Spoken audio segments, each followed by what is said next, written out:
Dykstra, and today we are going to start our sew along with the Becca's Float Dress.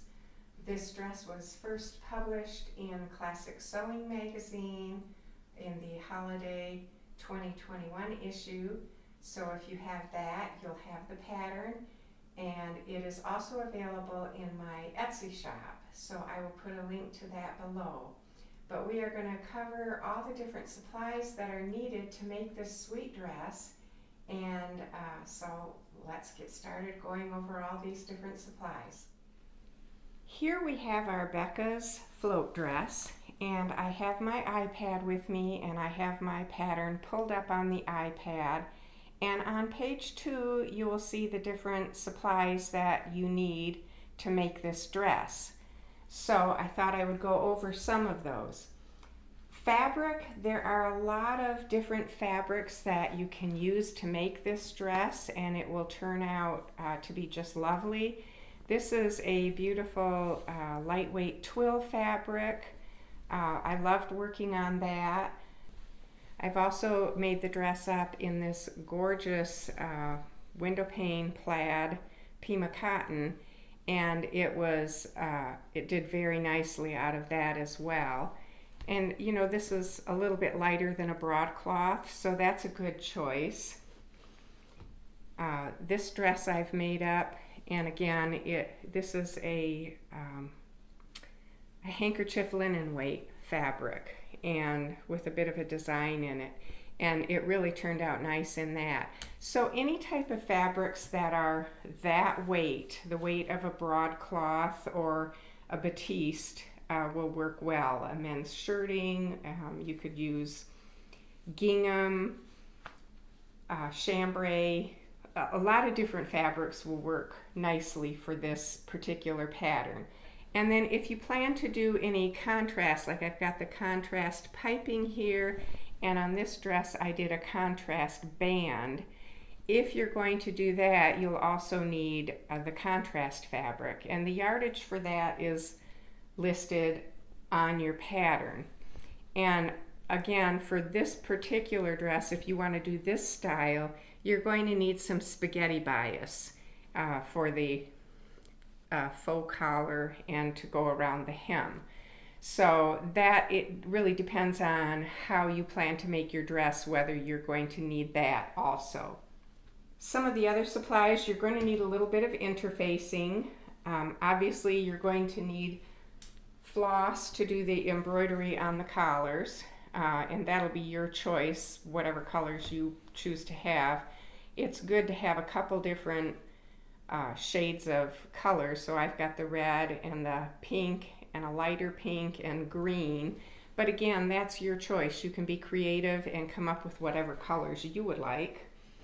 You're going to need 2 1/2-inch buttons, and then you're going to need thread, and you find the threads. I recommend a 60 weight thread for construction. That's a good weight for constructing our heirloom garments, and I like to use the Metrosine Metler thread in the 60 weight. Aurifil also has a 60 weight thread that can be used, and a 50 weight. This is their 50 weight white.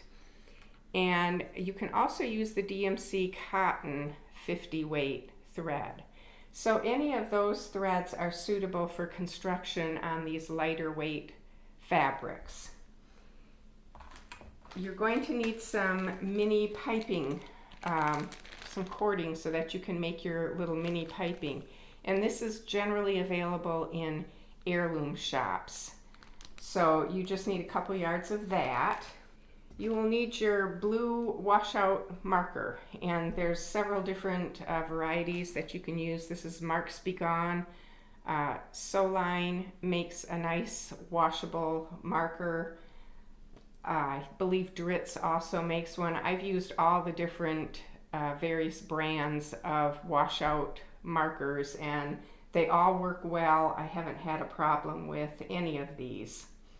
Another thing you're going to want is a wash away tape, and that is to apply the yoke to the dress.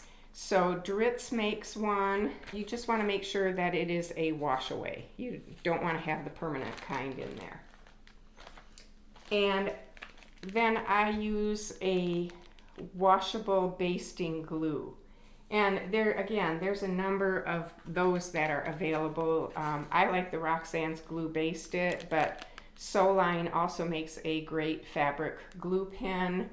I think Elmer's has a washable school glue that would work.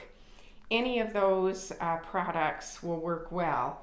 And although I do put that this is optional, you need to know that whenever I use the word optional in pattern instructions, they're things that you don't have to have, but they are things that will definitely make your job easier in construction. So any optional products, I always opt to use them. So again, that is up to you. Then you will need your sewing machine needles. The sewing machine needles, I like to use a number 70 Microtex needle for sewing, the general sewing, and then the size 100 needle. Again, that's an optional needle, and we'll discuss that needle when we get to that portion of it. So if you have those, you're going to want those. And obviously your DMC thread, and then for your embroidery, you'll need a number 7 darner is what I prefer to use to do the smocking. And then the number 8 milliner will be used for your French knots, or if you're doing bullions and that sort of thing. And then last but not least, you're going to want to have starch. And my preference is the Faultless Heavy Finish starch. Starch always improves the ability to add that body to your fabric, makes a big difference with a lot of different sewing techniques. I don't recommend the Eileen's Best Press. That is a starch alternative, not a true starch. But it's your dress, so you can choose to use whatever products you like. In addition to the regular sewing machine foot, I like to use the 5-groove cording foot to make my piping. You can also use a zipper foot or an applique foot for that if you prefer to use those. An edge stitching foot will come in really helpful for some of the techniques that we're going to be using here. And I always use an open-toed foot for some of the techniques as well. So if you have those for your machine, you'll want to have those on hand. If you don't have them for your machine, you might want to see how I'll be using them, and then you can decide if that's a foot that you might want to add to your collection.